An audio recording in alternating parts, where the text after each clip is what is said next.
నేను సిద్ధం మేము సిద్ధం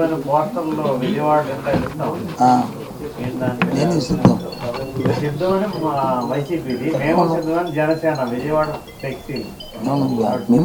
దేనికి వాళ్ళు సిద్ధం నాకు మేము సిద్ధమనేది వచ్చి రాబోయే శాశ్వత ఎన్నికల్లో ఈ రాష్ట్రంలో ఉన్న ఎన్నికలు జరుగుతున్న నేపథ్యంలో పార్టీ క్యాడర్తో సమాయత్తం చేసుకుంటూ ఎన్నికలు సిద్ధంగా ఉన్నామనేది మన అక్కడ భీముల్లో నుంచి ముఖ్యమంత్రి గారు లక్షలాది కార్యకర్తల్ని ఉద్దేశించి ప్రసంగించి వాళ్ళందరినీ సిద్ధం చేశారు.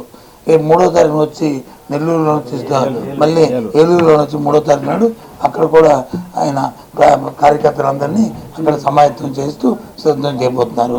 మరి దేనికి సిద్ధం అవుతారో నాకైతే తెలియదు. ఇప్పుడు మా ఊరికైతే మేము సిద్ధం ఉండడానికి ఒక అర్థం ఉంది. ఎందుకంటే ఒక పార్టీ సింగిల్గా పోతున్నాం, 175 స్థానాలకు మేము వస్తున్నాం. ఇప్పుడు మరి జనసేన వాళ్ళు ఎన్ని స్థానాలకు పోటీ చేస్తున్నారు, ఎన్ని స్థానాలకు సిద్ధమవుతున్నారు, తెలుగుదేశం పార్టీ ఎన్ని స్థానాలకు సిద్ధమవుతుంది? ఒకరుగా వస్తున్నందుకు మేము సిద్ధం అనడంలో ఒక సవాలు ఉంది. దానికి ఒక అటువైపు నుంచి అనడంలో ముందు అసలు వాళ్ళు కలిసి వస్తుంటే ఎన్ని స్థానాలకు మొత్తం 175 స్థానాలకు పోటీ చేయలేని వాళ్ళు, మందలుగా తప్ప కలిసి రాలేని వాళ్ళు దేనికి సిద్ధం అంటున్నారు? ఒకరు మేము సిద్ధమేంటే ఇంకొకరు మేము సంసిద్ధమని ఇంకోరని జోకర్లుగా మిగిలిపోలే. అర్థం లేని మాట దానికి. అసలు ఇంతకుముందు ఏనన్నట్టు వాళ్ళు అసలు ముందు మాది మొత్తం దీనికి నిన్న శంకారావం పూరించారు. ఈయన మొత్తంగా క్యాడర్ మీటింగ్లు అన్నీ జరుగుతున్నాయి.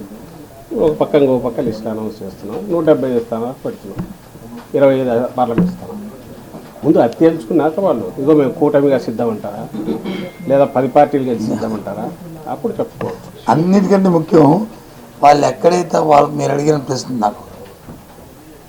ప్రశ్న ఆ ప్రాంతంలో వాళ్ళు ఏదైతే ఫ్లెక్సీ పెట్టారో అక్కడ ఎన్నికల్లో ఆ పార్టీ పోటీ చేస్తుందా ఆ అభ్యర్థి మా దేవుడిని చెప్పానండి చెప్పి తీసుకుంటే తప్పే ఉంది.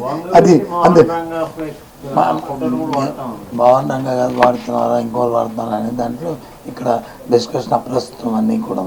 కానీ ఏదైతే సిద్ధమని అక్కడ ఆ ప్రాంతంలో వచ్చి వాళ్ళు ఫ్లెక్సీ పెట్టి మేము దేనికి సిద్ధమని, అందుకే మేము అడిగాను దేనికి సిద్ధమని చెప్పి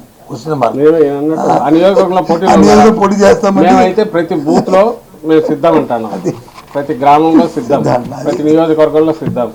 అక్కడ వైఎస్ఆర్సీపీ సిద్ధం ఉంటుంది. మీరు అక్కడ జనసేన పోటీలో లేని చోట జనసేన సిద్ధం అంటే దానికి సంసిద్ధం అంటే దానికి ఏమైనా అర్థం ఉంటుందా?